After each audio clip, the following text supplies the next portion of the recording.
When in doubt, be an animal.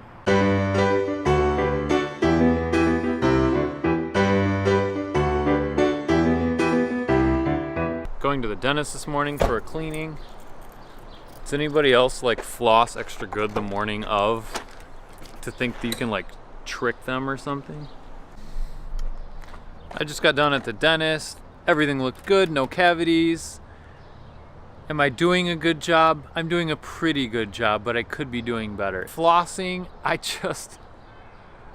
hate it. I can't get on board with it. I know how important it is, and they tell me every time I really need to do better, but I don't like the time that it takes, and I don't like doing it. I just got back from the YMCA paying for the kids' swim lessons so that we wouldn't have to do that tonight, and I ran into a guy that I play basketball with, and I haven't seen him for probably a month and a half. I just haven't played for one reason or another. And he commented, he said, "Wow, you look really lean. What have you been doing?" And I was telling him, basically, I'm just eating better. And we got talking more and more, and it just made me realize how big a deal eating is, but yet how much that message is stifled. Everything we hear is about not being lazy and getting up and moving and putting it all back on the individual and whether or not they're properly exercising. And in talking to him, I just got thinking, I haven't really talked about what is the paleo diet. It is eating things that would be readily available on the earth before humans were creating and processing and chemically engineering food. The reason I like that, and I've read about and researched a lot of different diets, a lot of different products. The reason paleo rings truest to me is because it just makes sense to me and it's simple to follow. It's nothing anybody created. Nobody created the paleo diet. It's more a philosophy than anything else. So really all I have to remember to do is eat things that a wild animal would eat. To me, it's really hard to follow any other diet plan because you're constantly wondering, when should I eat? How much should I eat? If I eat this now, can I eat that later? For me, paleo is just so much more simple than that.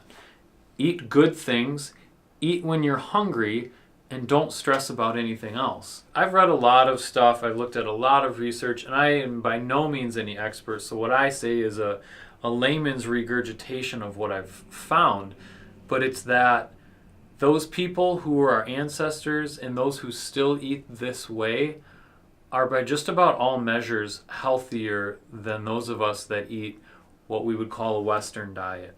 And as a result, we have a unique set of diseases that do not exist in these other cultures. These are cancers, our diabetes, and all of our other chronic diseases. And so for me, not only does the paleo diet make sense, but my fear of ever getting sick is somewhat alleviated by the fact that I feel like I'm eating in a way that's going to at least help prevent that from happening to me. So this might be the last week that I'm doing this vlog, and I've committed to this 170 pounds thing, and I really want to get it done by the last vlog. And I've defined the goal, but I haven't really defined how to get to that goal, and that's kind of planning to fail. So moving forward, because I have such a short period of time and 5 pounds to go, my plan is to eat no meals except for dinner and definitely no snacks. Why 170? It is kind of arbitrary, but I was at 170 not too long ago, and so I know that I can get there, but I want to see if I can get back there again and stay there. If I can, great. If I can't, that's fine too. But just setting goals like that, whether realistic or not, like that's just who I am. That's what drives me. I want to see what I can do, what is possible. And if I fail, well, that's fine. I'm still down on weight from where I was before. So whether I get to 170 or not, this journey has been valuable and it's been helpful and I've learned a lot. And that's really why anytime I set a goal, I don't worry too much about how unrealistic it is. I'm going to give it my all in the time that I've allotted and see how close I can get. You know, before I started doing this, my normal weight was like 185. I've been trying to get to 170 and I'm not there, but my new kind of normal is 175 or in that neighborhood. So even if I haven't reached my goal, even if I don't reach my goal, I'm still 10 pounds down from my normal, which is why I think sometimes setting lofty goals pays off. Problem. The bike's on top of the car. I didn't ride today, but I did get it fixed. So the risk is I run it into the garage. That is going in my pocket. I got kind of a late start heading for home. I'm gonna try to make it to Chipotle for dinner first, but then tonight is swimming and T-ball.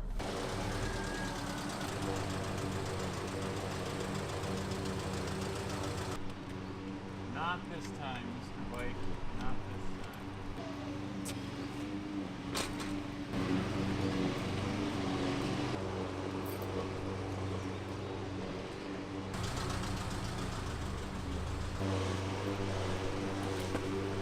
Car, bike, safely in the garage. Did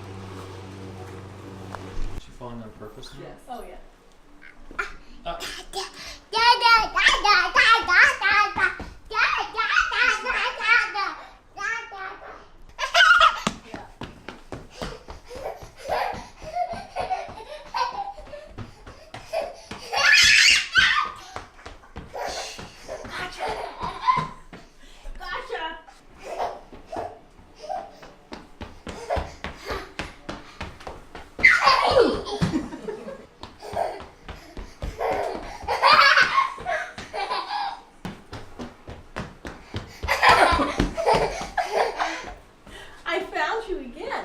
Often when we get home, she's in a bad mood and we're trying to pack up and leave. So that right there, quite a treat tonight.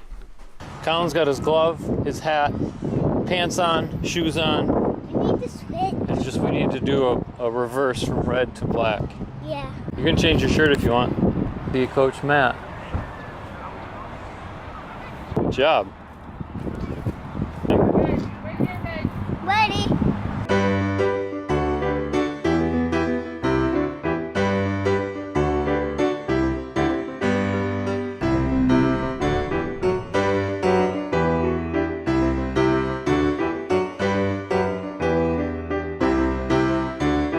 Collin? Good hit, buddy. Where are you going next? This is what we do at T-ball.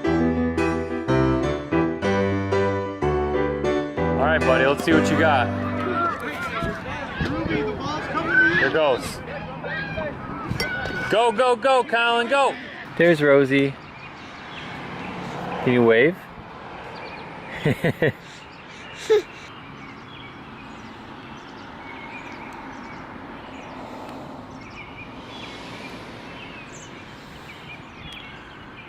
Nothing like a toddler playing outside in feety pajamas before bedtime.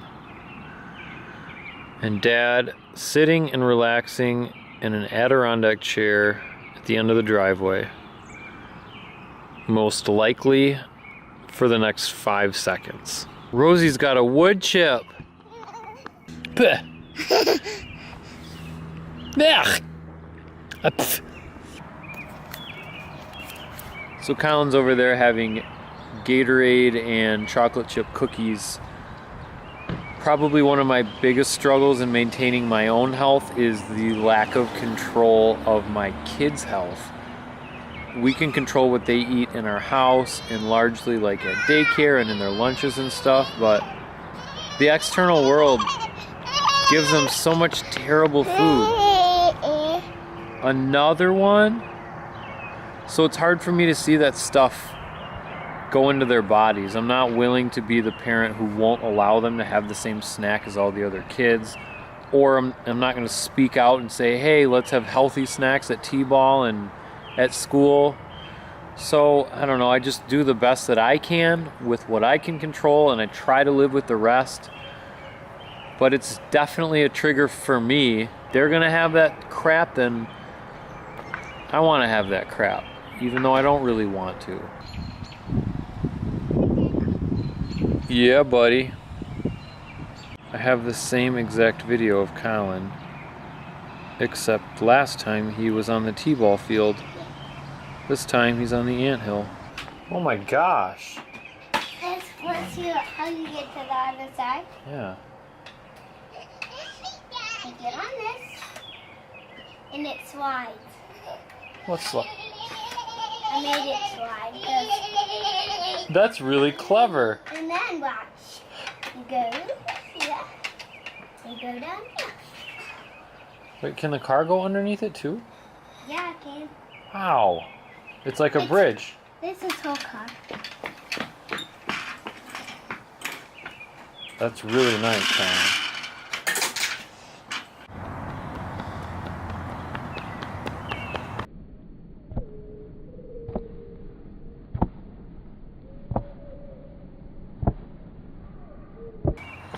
Hi. Hi. Rosie? What does the cow say? No.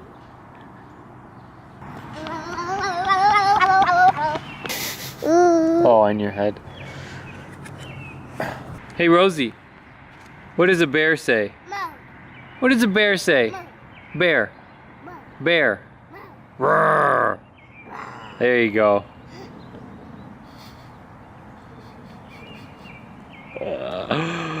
She's so weird. The other thing I really like about paleo is it has nothing specifically to do with weight. It's not about fat or skinny, it's about health. Most of what we go to is for losing weight, shredding fat. With paleo, that's a byproduct. Paleo is about treating your body the correct way.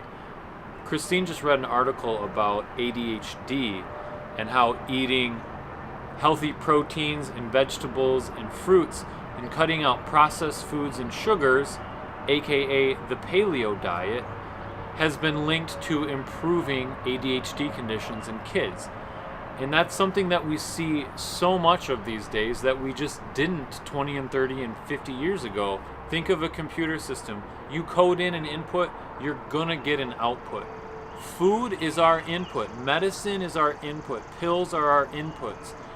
And what we put into our body will produce some kind of output.